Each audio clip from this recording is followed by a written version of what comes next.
Ya dengekeun ku maneh. Aing ngaran-ngaran mabok ku nagara dilarang ku agama diharamkeun. Deuh nyakek botol kitu. Doraka camplak. Diri sorangan jadi ruksak.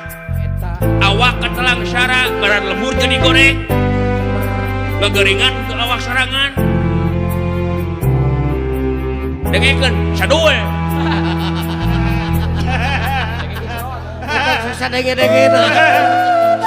Leheng kene abdi bos. Leheng kumaha? Leheng kene abdi mabok guguh cukang lantaran anak kulantaran minuman keras. Leheng aing mah ukur pribadi ruksak teh. Tapi aya anu leuwih di batan aing bos. Naon anu mabok tanpa minuman?